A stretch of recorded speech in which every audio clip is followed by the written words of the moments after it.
the president had just resigned.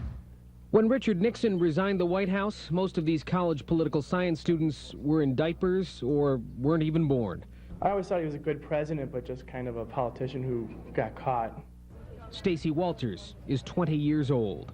What was Watergate? It was just a big scandal that nearly got him impeached. He almost got impeached, but Do you know what he did? No, I don't. Today's college students learned of Richard Nixon's presidency from books and movies and school. To them, it's history. How's it different for an older generation who remembers watching on television the events of August 9th, 1974? The greatness comes and you're really tested, because only if you've been in the deepest valley can you ever know how magnificent it is to be on the highest mountain. If you've only read about this period, it is very different than if you lived through it. And they can comprehend Watergate, they can comprehend the foreign policy changes, but I don't think they can really take in the full kind of emotional reaction that we had. Emotions that are still there for Ken Nolder, who thinks Watergate changed our view of the presidency forever. I think there's a certain distrust to a certain extent. We're wary of the people that they elect. What are you going to remember about Richard Nixon? That he escaped being a convicted felon only through the benevolence of Gerald Ford.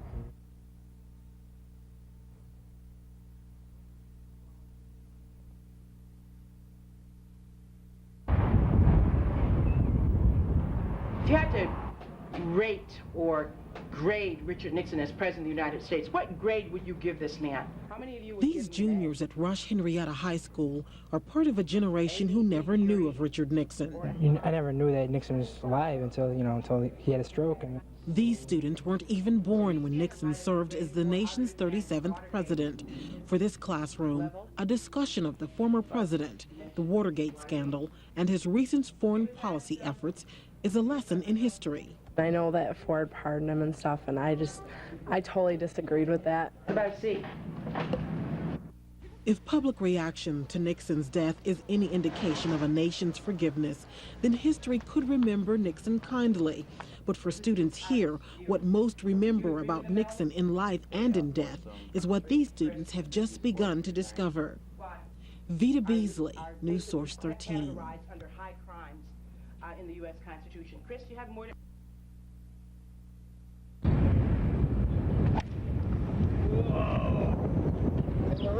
Ed Stockmaster is a postal worker. He spent part of this National Day of Mourning on the golf course.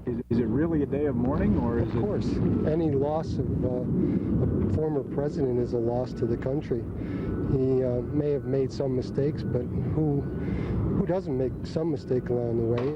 For Stockmaster and other postal workers, this was a day off. Mail service was canceled today. That was a problem for those who forgot this National Day of Remembrance. Susan Hauser wanted to mail a package from the downtown station, but the Federal Building was closed. It's obviously a symbolic gesture. I don't know whether it makes sense or not. Seems kind of crazy. I think is out of respect for a former president. I think it's an appropriate thing for a country to do that.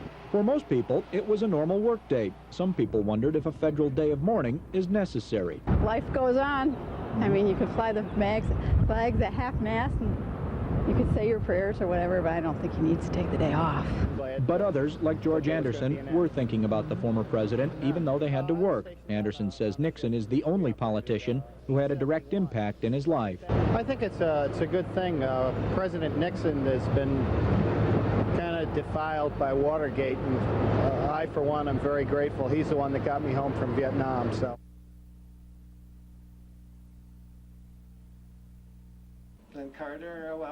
Dick Trolley's presidential ties began the day he was born, the same birthday of Abraham Lincoln. He began collecting presidential memorabilia when he was 8 years old, the year the first presidential stamp came out. He's got something on every president, but his ties to Richard Nixon are the strongest because their lives have overlapped.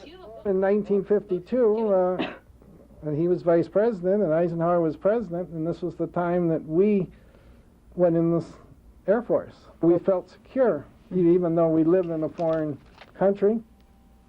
Dick has books and books of presidential artifacts. The Nixon book chronicles his campaigns, presidential trips, and return to private life. To commemorate Nixon's death, Dick took a postcard of Nixon, signed by Nixon, to the local post office and had it postmarked with this very important date in history. The reason I did that is because that was the day that Richard Nixon is going back to his final resting place at the library. Dick won't say, can't say what his extensive collection is worth, but for someone who has spent his entire life collecting presidential history, it's hard to put a price on watching the last week unfold before his very eyes. I don't remember a funeral where had so many, well, of course, had so many ex-presidents and their wives. You notice they're there. I mean, that shows the affection that they had for the presidency.